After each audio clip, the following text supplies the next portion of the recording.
네, 요즘 에코백 들고 다니시는 분들 많으시죠? 어떤 분은 수집까지 한다는데요. 그런데 이 에코백 모두 쓰시나요? 한두 개쯤은 애용하더라도 나머지는 집안에 방치하거나 보관하는 게 대부분일 텐데 이렇게 잠자는 에코백을 애타게 찾는 분들이 계십니다. 완주 문화재단인데요. 로컬 푸드 매장에서의 비닐백 사용을 줄이기 위해서 수거한 에코백을 재활용한다고 하네요. 이 내용 완주 문화재단 관계자 초대해서 자세히 나눠봅니다. 먼저 완주 문화재단 송은정 사무국장 나오셨습니다. 어서 오세요. 네, 안녕하세요. 반갑습니다. 네. 그리고 완주 문화재단의 박주연 정책기획 담당자 어서 오세요. 네, 안녕하세요. 반갑습니다. 네. 자, 일단 코로나 확산세가 심상치 않네요. 네. 요즘 어떠세요? 어떻게 지내세요? 사실 저희 상반기에는 코로나 때문에 모든 사업들이 다 중단되고 이제 좀 잦아들기만 기다리고 있었거든요. 이제 8월부터는 이제 사업을 본격화하자. 그리고 한참 바쁘고 있던 시점에 지금 이제 이번 사태가 터지면서 공공시설들이 오늘부터 2주간 문을 닫게 됐고요. 네. 그리고 그동안 진행했던 주민 프로그램들을 비대면으로 다시 전환을 해야 되는 그런 시점에 지금 와 있습니다. 네. 사실은 이제 상반기 때 이게 일정들을 하반기로 미뤄놓은 경우가 상당히 많아요. 거의 대부분 그렇죠. 근데 이제 하반기도 일정이 차질을 빚을 수밖에 없는 그런 상황이 된 것 같은데 특히 이런 상황에서 힘든 분들 여러분들 계시지만 문화예술인들 많이 힘드실 것 같아요.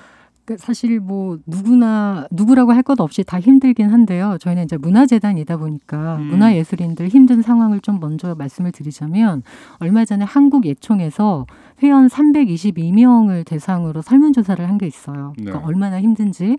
그러니까 코로나가 발발한 2월부터 최근까지 수입이 0원. 인 분이 거의 60%가 넘을 만큼 60% 이상이 수입이 전혀 없어요? 네, 왜냐면 지금 네. 모든 활동들이 지금 다 중단이 됐기 때문에 그러니까 이거는 그냥 힘들어요 정도가 아니라 생존을 걱정해야 될 만큼 굉장히 심각하게 힘든 상황이죠. 아니 그러면 그분들은 생활은 어떻게 하세요? 그러니까 다른 아르바이트를 하시든가 그러니까 이제 흔히 얘기하는 이제 투잡 쓰리잡처럼 그런 네. 단기 알바를 하시거나 뭐 일용 그런 근로를 하시거나 아니면 지출을 최소화하시거나 네. 그러니까 너무 힘든 상황이시죠. 정부 지원은 없습니까? 그런 문화예술인 대상으로 해서? 최근에 그 문화 뉴딜이라고 해서 네. 조금 전에 이제 녹색 뉴딜 얘기하셨는데 문화 뉴딜이라고 해서 그 지역에 특히 이제 미술 분야 예술인들을 지원하는 공공미술 프로젝트 지원 사업이 내려왔거든요. 문체부에서. 그러니까 전국 지자체에 다 참여 가능하고 지자체별로 한 4억 정도 규모로 예술인들 지원 사업이 내려왔습니다.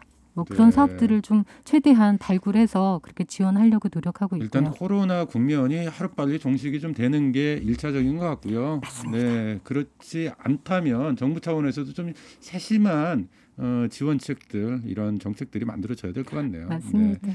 근데 또 한 가지 고민이 이 코로나 사태가 공동체를 좀 해체하는, 약화시키는 좀 이런 작동도 하잖아요. 우리가 사회적 거리두기, 물리적 거리두기 이렇게 하면서 공동체 가치가 오히려 좀 훼손되는 거 아니냐.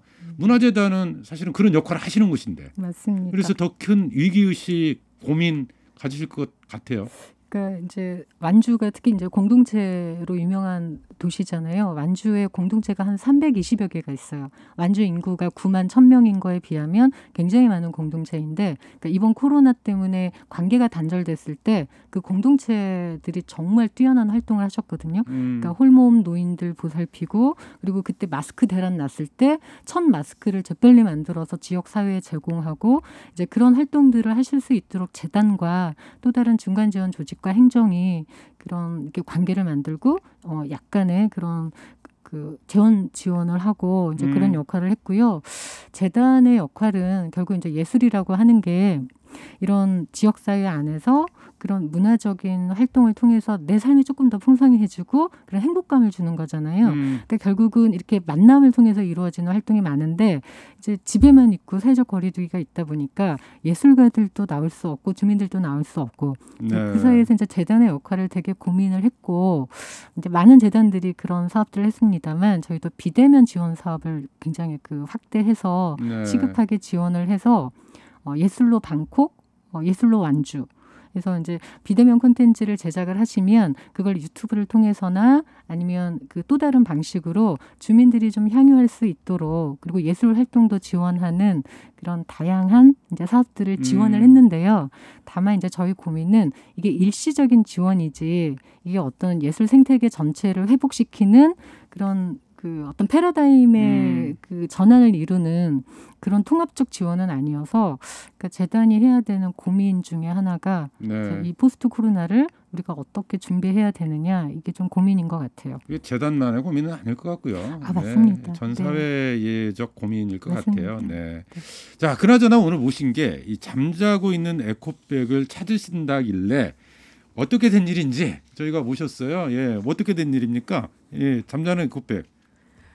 네, 이 에코백은 저희가 이제 좀 모으게 된 이유는 저희가 다음 주에 완주 로컬푸드 협동조합과 함께 일회용 봉지 사용 줄이기 캠페인을 진행을 해요.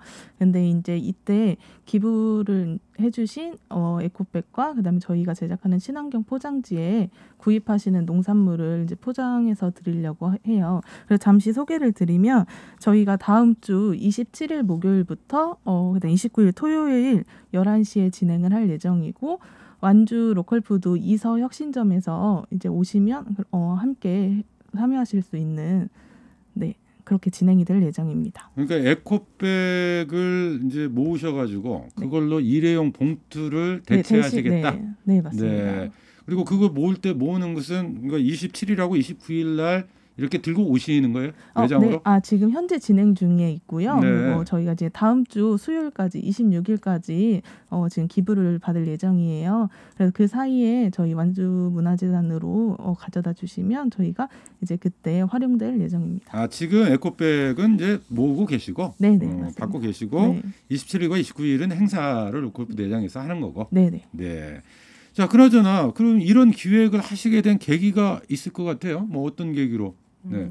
그 저희 완주문화재단이 추진하는 사업 중에 문화협치실행단이라는 사업이 있어요. 그러니까 요즘 이제 문화 자치를 얘기하는데 예전처럼 정책을 뭐 위에서 내려서 아래로 그 탑다운 방식이 아니라 주민들에게 필요한 정책은 주민들이 스스로 발굴하고 제안하게끔 하는 사업이거든요. 네. 이번에 이제 5분이 참여를 하셨는데 그분의 한 분이 조아란 님이라고 그러니까 30대 주부세요. 네. 어린 자녀가 있고 평소에 환경에 굉장히 관심이 많은 분인데 이분이 제안을 해주셨어요. 그러니까 주부다 보니까 장을 항상 보시잖아요. 그러니까 로컬푸드 직매장에 가서 항상 안타까웠던 게 이게 이제 얼굴 있는 농부 컨셉이고 다품종 그 소량 판매다 보니까 비닐 봉투 그 봉지 사용이 많아요. 네. 그래서 이거를 좀 줄여보고 싶은 그 고민을 하시다가 그러면 벌크 방식으로 물건을 판매하거나 네. 집에 잠자고 있는 에코백을 내가 가지고 가서 비닐봉지 사용을 좀 최소화시킬 수 없을까라고 하는 아이디어를 저희한테 주셨고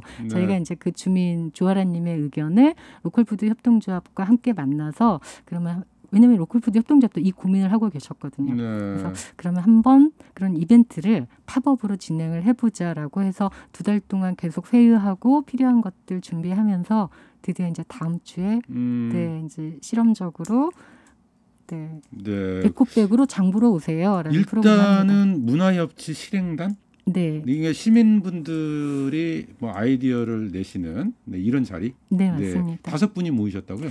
그러니까 뭐 청년, 귀촌 여성, 뭐 그다음에 이서 혁신 도시에 들어온 직장인 되게 다양한 분들이 오셨고요. 네. 이렇게 조아라님처럼 에코백에 대한 환경에 대한 아이디어를 낸 분도 있고 어떤 분들은 이서 혁신 도시에 공공기관들이 입주해 있는데 거기에 청년 직원들이 되게 많아요. 네. 그래서 그 청년 직원들이 이 직장을 좀 오래 갖고 계시면서 완주에서 결혼도 하시고 완주에서 정착을 좀 하도록 하는 그런 방안을 연구하는 것도 있고요.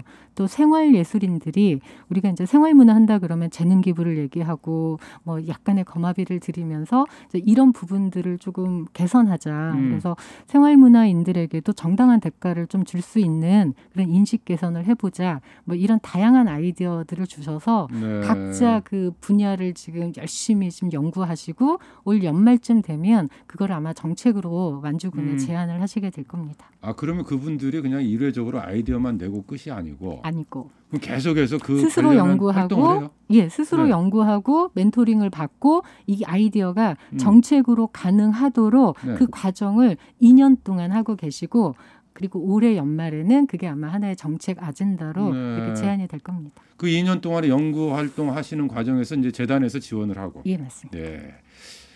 굉장히 그 사례가 좀 진행되는 과정에서 이 좀 성과라든지 이런 것들을 함께 살펴보는 시간 다시 한번 좀 가졌으면 싶다는 생각이 들고 오늘은 일단 에코백에 대한 이야기인데 로컬푸드 매장에서 일회용품 사용이 많은데 이걸 어떻게 해결할까라고 하는 고민이 결국 에코백을 모아서 대체를 해보자. 이걸로 이제 아이디어가 나왔고 이것을 이제 실행을 하게 됐다 이런 말씀이신데, 네. 이분이 직접 나오셔서 이야기를 들어봤어도 재밌었을 것 같은데요.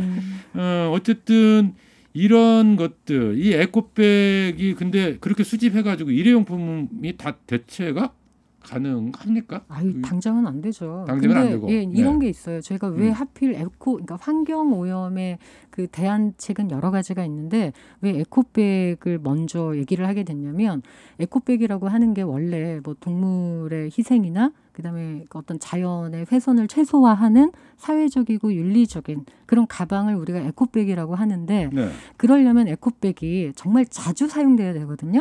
근데 이제 영국 환경청에서 발표한 자료 중에 이런 게 있어요. 면으로 만든 에코백이 실제로 에코백의 기능을 하려면 131회 이상을 사용을 해야 돼요. 그래야 일회용 비닐봉지를 그 상쇄시키는 효과가 있는데 네. 생각해 보면 에코백이 대부분 기념품으로 받거나 사은품으로 받거나 그러다 보니까 집에 기본 너다섯 개는 다 있어요.